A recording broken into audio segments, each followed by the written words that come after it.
So you want to learn Blender in a month, but you've looked at the UI and gone, oh man, how am I gonna learn this? Well, you've come to the right place because I was in your exact position not too long ago. But I've gone from staring at the default cube to making a kitchen. Although I'm still in the process of learning, I have the basic skills to work through tutorials and make things on my own just by experimenting. So I'm going to go over the basic UI and highlight the very basic shortcuts and hotkeys which will be beneficial to you. And then I will tell you the exact videos I watched in order to keep practicing and learning. I will also do my best not to make it too overwhelming. Right, so here is the first thing that pops up when you open a new general file. You have the main work area, and to the left you have some tools. On the right you have collections for each object, and below that things to change the settings of your shapes like color, modifiers, and lighting stuff. The second from top bar we have the mode settings here. The two very important modes are object and edit mode. Object mode allows you to add objects, scale, rotate them, and edit mode means you can pick up points and change corners and lines, remove faces and surfaces, and change the shape mesh completely. And over here we have viewport modes and some gizmos, which I think will be helpful to you, especially at the start. Even now I do tend to turn the move object gizmo on because it helps me when I'm working with lots of different objects in the same space. The workspaces up top here help you do a bunch of stuff that will be something you should explore after learning the basics, as it can get very overwhelming without a tutorial. So for now, even though I know you're probably eager to jump into sculpting or grease pencil, just focus on the layout workspace and you'll learn the very basics of the shading workspace in the first video recommendation. But essentially, in here you can add photos and textures, lighting, etc. Don't panic though, I know those notes look a bit scary.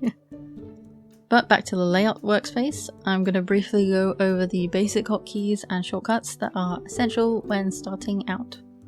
I've written them out here, so you can pause the screen and screenshot, or you could save them from the post I made, or you can write them out if you like, but I'll go over each one now. First up is tab. This changes your screen from edit mode to object mode and vice versa. Of course you can also manually click on it up here, but clicking tab is a super quick way to speed up your workflow. Hold the middle mouse button to move the camera in a fixed position.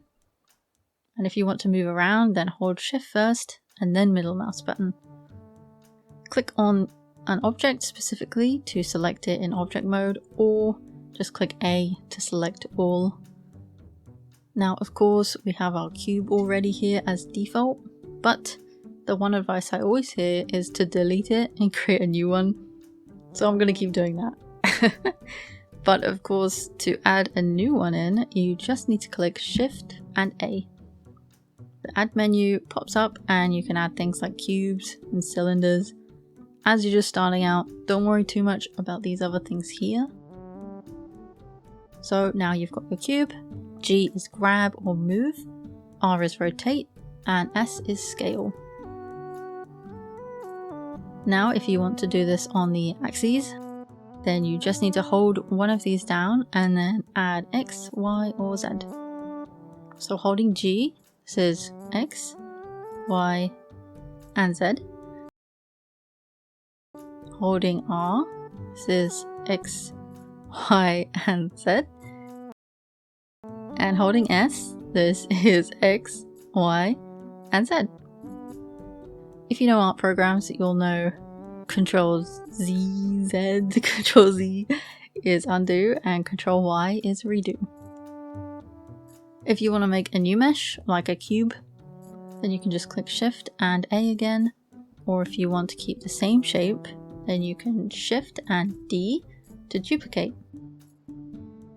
Now that you have lots of different shapes, it would be a good idea to name them. So you can do that with F2. Pretty easy, just by clicking on each one, F2, and then type it in. The last bit I'll go over is in edit mode. So click the tab to enter it and make sure you select the mode that you want here.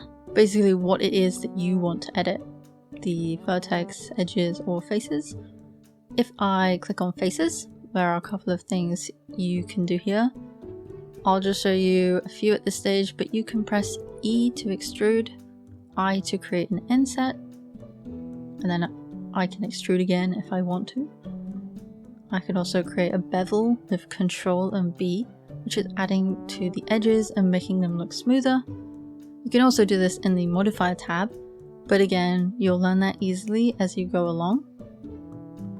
And the last hotkey I'll talk about is the loop cut tool, which is done with Control and R, and then you can drag it around if you so wish. With loop cuts, you can now go into, for example, face mode, and you'll have specific areas you can edit with, and see now I can extrude and make it look more like an object. Even just knowing these few keys, you can start playing around, creating things like tables or chairs or cool looking cubes. Alright, even if you haven't been able to memorize all that, it's no problem, because while you work through tutorials, a lot of them will go through the basics as well. So by rewatching people re-explain things a few times, it will eventually stick. I also have to make a confession. I did try the donut tutorial actually about 5 years ago. I ended up making it, but it was incredibly overwhelming, and if I'm being honest, it was so difficult for me that I gave up, because I was like, there's no way I can get used to this. But many years later, I wanted to try Blender again, and the tutorials I have found and created projects with made me think, actually, yeah, I can do it. It's not that bad. It's not as bad as I thought. So maybe give that one a pass until you're a bit more confident. And another thing I'd like to mention is that this will be my specific process.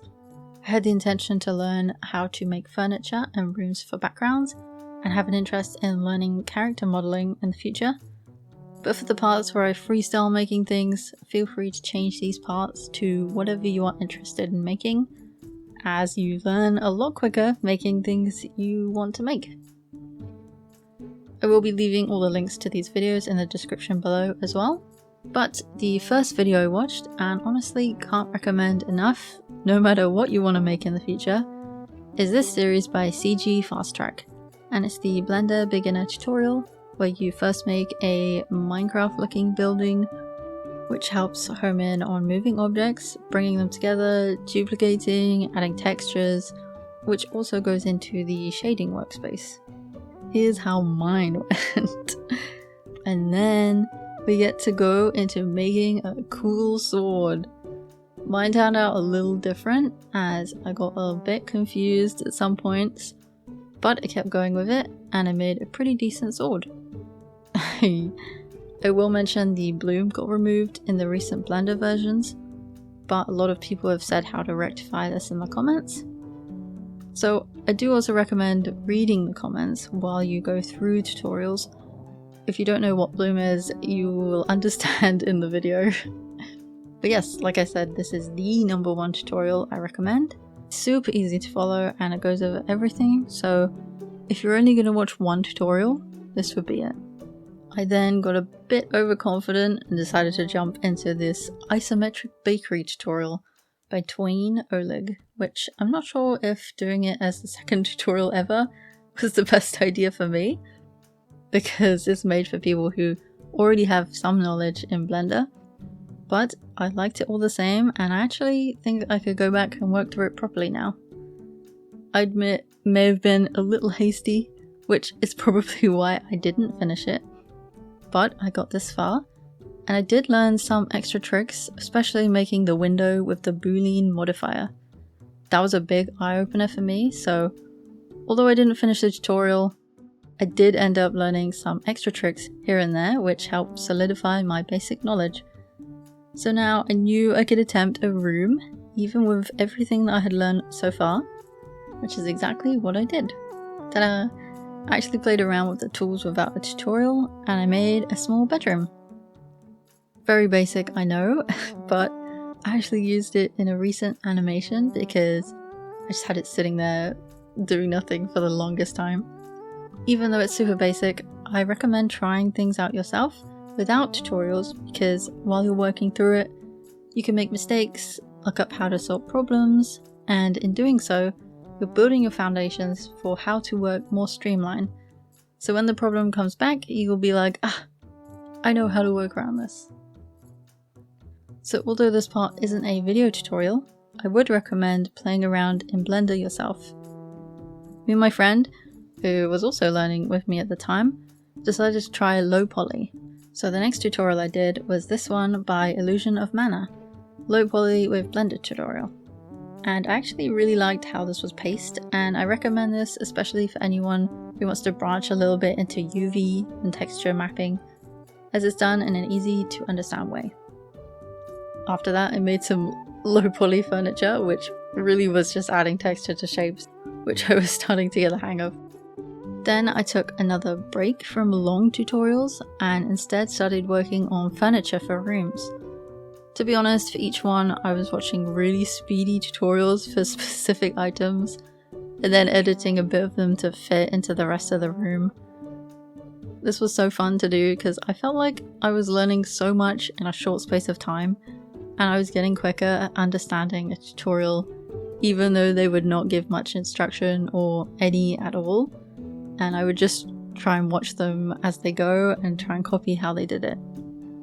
I think the hardest part of all these rooms was actually just the cake, which I watched this tutorial on by Cass Raven, 3D Model Your First Blender Cake tutorial, which was really good too, and I once again learnt a lot. And finally, another course which I recommend if you are starting to take an interest in character modeling like me is a series by Crashtoon Academy, Blender Low Poly Character Modeling Tutorial. I haven't finished this yet, but so far it's been really fun to create and it's set out really nicely and easy to follow, so I'm looking forward to completing this. Because I had worked from the basics upwards and spent nearly every day working on something in Blender or watching a tutorial, it really trained my brain. Consistency is definitely key here, but I understand not everyone has a month to fully focus on learning.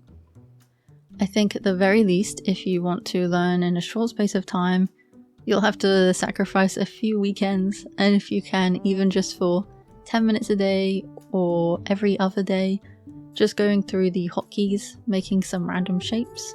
It will really help speed up your workflow and make it much quicker for you to work through tutorials when you do have a bit more time. Because when you stop, it's easy to forget, and it just means you have to spend more time relearning the basics.